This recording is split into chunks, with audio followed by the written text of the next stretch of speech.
Chapter 17, The Divisions of Faith. Arjuna inquired, O Krishna, what is the situation of those who do not follow the principles of Scripture, but worship according to their own imagination? Are they in goodness, in passion, or in ignorance?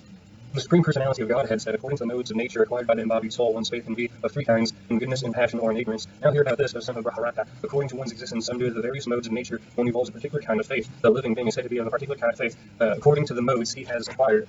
Men in the mode of goodness worship the demigods, those in the mode of passion worship the demons, and those in the mode of ignorance worship ghosts and spirits. Those who undergo severe austerities and penances not recommended in the Scriptures, performing them out of pride and egoism, who are impelled by lust and attachment, who are foolish and hate toward the material elements of the body as well as the supersoul dwelling within, are to be known as demons.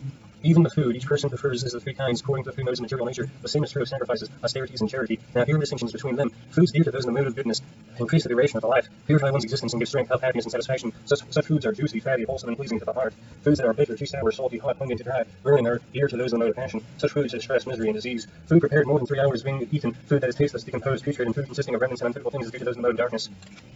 The sacrifice is a sacrifice performed according to the directions of the Scripture as a matter of duty by those who desire no reward is of the nature of goodness. The sacrifice performed for some material benefit or for the sake of pride, O chief of the Bharatas, you should know to be in the mode of passion. Any sacrifice performed without regard for the directions of Scripture, without the distribution of prahasadam, spiritual food, without the chanting of Vedic hymns and remunerations to the priest, and without faith, and considered to be in the mode of ignorance. Austerity of the body consists in worship of the Supreme Lord, the Brahmanas, the spiritual master, the superiors like the father and the mother, in cleanliness, simplicity, celibacy, and non-violence. Austerity of speech consists in speaking words that are truthful, pleasing, beneficial, and not agitating to others, and also in regular reciting Vedic literature. And satisfaction, simplicity, gravity, self-control, and purification of one's existence are the austerities of the mind. This threefold austerity performed for transcendental faith by the men not expecting material benefits but engaged only for the sake of the Supreme is called austerity and goodness. Penance, performed out of pride for the sake of gaining respect, honor, and worship, is said to be the mode of passion. It is neither stable nor permanent. Penance performed out of foolishness with a self-torture or to destroy or injure others is said to be the mode of ignorance. Charity given out of duty without expectation of return at the proper time and place into the worthy person is considered to be the mode of goodness.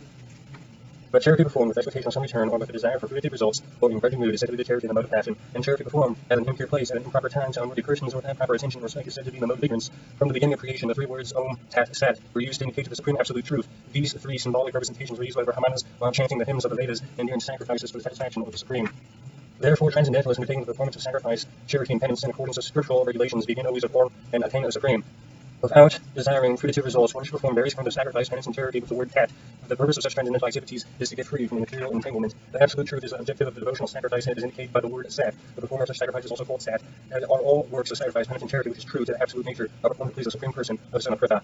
Anything done as the sacrifice, charity, or penance without faith in the Supreme Son of Pritha is impermanent. It is called asat, and it is useless both in life and in the next.